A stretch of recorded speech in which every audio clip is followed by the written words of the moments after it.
বেআইন, আপনি আমাকে ধরে রাখেন ছেড়ে দেন ডাজেন্ট ম্যাটার, আমি কিন্তু আপনারে ইচ্ছা মতো ধরে রাখবো।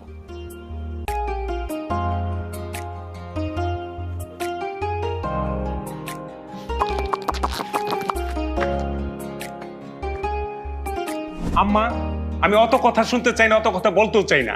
আমি যা ডিসিশন নেওয়ার নিছি, আগামী মাসে তোমার মেয়ে রাত্রির বিয়ে। কি বলছো ভাইয়া? কিসের বিয়ে? আমি বিয়ে করব না। এই থাম ভাইয়া, কি বলছো সব? ও পড়ালেখাটা শেষ করুক, বাচ্চা মানুষ, এখনই বিয়ের কথা বলছো কেন? এই তুই কথা বলবি না, একদম চুপ করে থাক। তোরও হাত আছে এর মধ্যে, তোরও হাত আছে। ভাইয়া আপনি কেন চিন্তা করতেছেন? ও তো এখনো ছোট, আপনি আছেন, আমি আছি, আমরা দেখে শুনে একটা ভালো জায়গা ওকে বিয়ে দেবো। এনে এত টেনশন করার কিছু নাই। তুমি জামাই মানুষ তো, চুপ করে বসে থাকো, চুপ করে বসে শোনো। আচ্ছা তোরা কি শুরু করলি? হ্যাঁ আমি তো কিছুই বুঝতেছি না, কি হয়েছে? বুঝবেন আম্মা, আমি বুঝিয়ে বললেই বুঝবেন। আপনার যে মেয়েকে আপনি ছোট ছোট বলতেছেন না, এই মেয়ে ছোট নাই, অনেক শিয়ানা হয়ে গেছে। সে অনেক শিয়ানা হয়ে গেছে। সে বনে বাজারে এখানে সেখানে যা তা করে বেড়ায়, যা আমি আপনার কাছে বলতে পারবো না। মা, আপনার ছেলে যা বলেছে একদম ঠিকই বলেছে। আমি অনেক কিছু দেখেছি, ওগুলো আপনার শুনে কাজ নেই। আপনার ছেলের আমি সিদ্ধান্ত নিয়েছি, আমার যে কাজিন কানাডা থাকে তার সাথে রাত্রের বিয়ে হবে সামনের মাসে। ভাবি প্লিজ এমন করো না ভাবি, আমার জীবনটা নষ্ট হয়ে যাবে ভাবি প্লিজ। তোমার জীবন এমনিতেও নষ্ট হয়ে গেছে, কারণ তোমার উপরে শিয়াল কুকুরের নজর পড়ছে, শিয়াল কুকুরের নজর। তুমি কি মনে করছো ওই রাহাত, রাঙ্গামুলার রাহাত তোমার সুখে রাখবে? কখনই পারবে না। রাহাত? আপনি কি আমার ছোট ভাই রাহাতের কথা বলছেন? হ্যাঁ, তোমার ছোট ভাই রাহাত। তাকাও, এই নিষ্পাপ মুখটার দিকে তাকাও। বাপ মরা এতিম মেয়ে, আমি সন্তানের মতো ওরে বড় করছি, তোমার ভাই সেইখানে হাত দিছে। এবার তুমি বলো, তোমার পর্যন্ত ঠিক ছিল? ভাই আপনার কোথাও ভুল। আসসালামু আলাইকুম। এই সাহেব কেমন আছেন? বসেন বসেন। বসেন তাহলে সাহেব। কি ব্যাপার, হঠাৎ জরুরি তলব করলেন? এই তাহলে সাহেব, বেয়াদবি মাফ করবেন, আম্মাই ডাকে নাই, আমি ডাকাইছি। বলো। কারণ কারণ আপনার এই ছোট ছেলে, আপনার এই ছেলে আমার কলিজার টুকরা ছোট বোন রাত্রির দিকে নজর দিছে। তাহলে সাহেব, আমার এক বোনকে আপনার বাড়িতে বিয়ে দিছি, তাই বলে কি আমার সব আপনার বাড়িতে দিয়ে দিতে হবে? কি বলো বাবা, আমি তো আরো আমার ছোট ছেলে রাহাতের জন্য তোমার ছোট বোন রাত্রির প্রস্তাব নিয়ে আসছি। তোমার এক বোন তো আমাদের বাড়িতে আছে, সে তো আমার মেয়ের মতোই। তোমার দ্বিতীয় বোনও আমার বাড়িতে মেয়ের মতোই থাকবে। তাহলে সাহেব, আপনি ভাবলেন কি করে, কি করে ভাবলেন আপনার এই ইতর লাফাং একটা বেকার ছেলের কাছে আমার ছোট বোনকে আমি বিয়ে দিব? What nonsense! কি বলতেছো তুমি এইসব? তুমি কি জানো রাহাতের ব্যাপারে?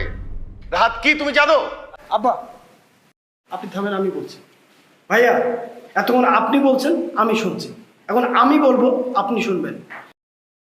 আপনি যে রাহাত সম্পর্কে কথা বলছেন, এই রাহাত সম্পর্কে আপনি কতটুকু জানেন?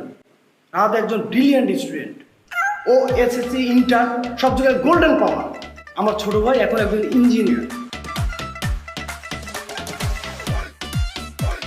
তো কারো সম্পর্কে কিছু বলতে হলে আগে তার সম্পর্কে জানা উচিত। আর ভাবি, আপনি কি বললেন রাত্রিকে কানাডার ছেলের সঙ্গে বিয়ে দিবেন? শোনেন ভাবি, সুখে থাকার জন্য দেশের বাইরে যেতে হয়। আমার রাহাত রাত্রিকে যথেষ্ট সুখে রাখতে পারে। ঠিক আছে, আমি আসলে বুঝতে পারি না যে আপনাদের মন মানসিকতা এইরকম, এত নিচু মনের আপনারা। আমি বিয়ের প্রস্তাব নিয়ে আসছিলাম, আমার দরকার নাই। আপনার বোন আপনাদের কাছেই থাকুক, আমি আমার ছেলেকে নিয়ে চলে যাব। বসেন বসেন, রাগ হবেন না, বসেন বসেন। আসলে আমি আমার ছেলের হয়ে আপনার কাছে ক্ষমা চাচ্ছি। আমরা আসলে বুঝতে পারি নাই রাহাত যে এত ভালো ছেলে, আমরা এই বিয়েতে রাজি আছি। কি রে, তুই রাজি না? এখন ওরা যদি সুখে থাকে আমার কোনো আপত্তি নাই। তাছাড়া আমি তো জানতাম না যে রাহাত একজন ইঞ্জিনিয়ার। দুঃখিত তাহলে সাহেব, আমি রাজি।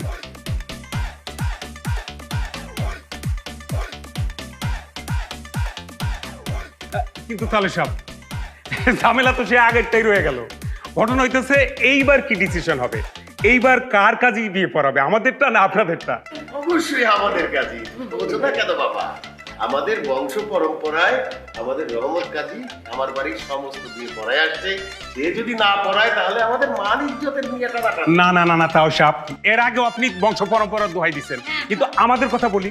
আমাদের এখানে একটা সমাজ আছে, সমাজে চলি। আমাদের 14 গ্রামের মধ্যে একই রীতি একই রেওয়াজ, বিয়ে বাড়িতে মেয়ে বাড়ির কাজেই বিয়ে পড়ায়, অতএব আমাদের কাজই পড়াবে। এটা তো কেমন করে সম্ভব? এই রহমত কাজী আসো। আরে আমি জানতাম তালই সাহেব। ওয়ালাইকুম আসসালাম।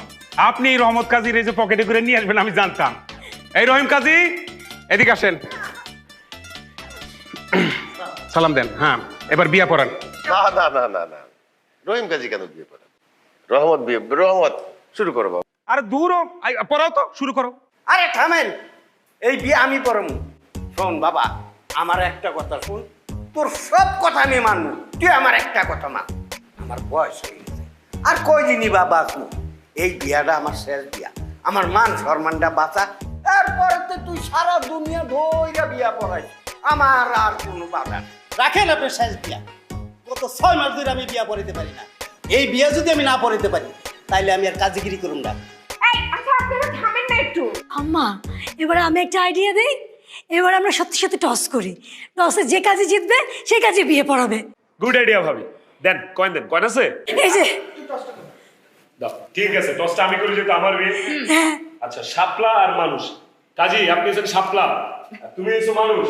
ওকে, রেডি, 1 2